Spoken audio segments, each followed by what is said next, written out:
You and I are told increasingly we have to choose between a left or right. Well, I'd like to suggest there is no such thing as a left or right. There's only an up or down. The ultimate in individual freedom consistent with law and order, or down to the ant-heap of totalitarianism. And regardless of their sincerity, their humanitarian motives, those who would trade our freedom for security have embarked on this downward course. They want to make you and I believe that this is a contest between two men, that we're to choose just between two personalities. I believe that the issues confronting us cross party lines. Well, I think it's time we ask ourselves if we still know the freedoms that were intended for us by the Founding Fathers.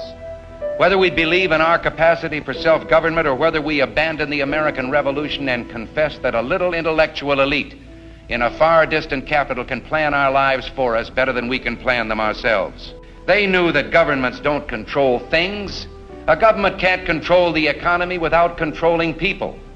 And they know when a government sets out to do that, it must use force and coercion to achieve its purpose. No government ever voluntarily reduces itself in size. So government programs once launched never disappear. Actually, a government bureau is the nearest thing to eternal life we'll ever see on this earth. There should be no cause for worry, because as long as they had the power to tax, they could always take away from the people whatever they needed to bail them out of trouble. And they're doing just that. These proliferating bureaus with their thousands of regulations have cost us many of our constitutional safeguards.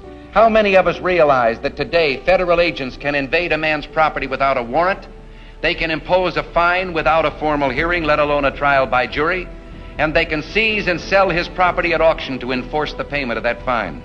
What does it mean whether you hold the deed to or the title to your business or property if the government holds the power of life and death over that business or property? And such machinery already exists.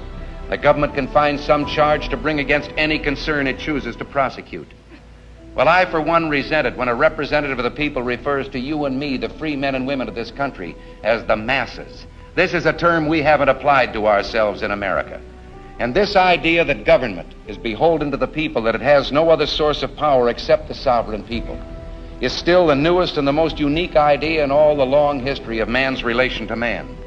We have so many people who can't see a fat man standing beside a thin one without coming to the conclusion the fat man got that way by taking advantage of the thin one. But seriously, what are we doing to those we seek to help?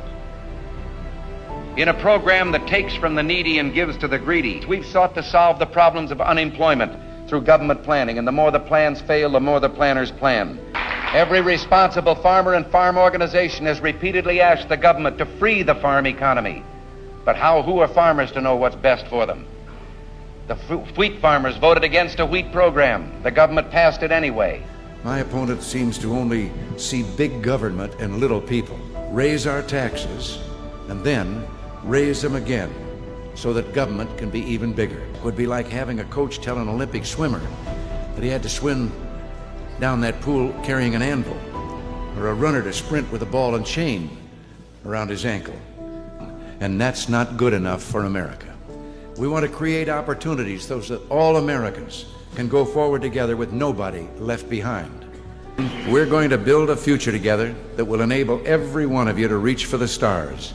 And you'll know what it is to enter the workforce or go to college in a land of prosperity, pride, and hope, where our young men and women can dream great dreams and make them come true. But whatever you do with it, you will be the one who's doing the doing. You'll make the decisions. You'll have the autonomy.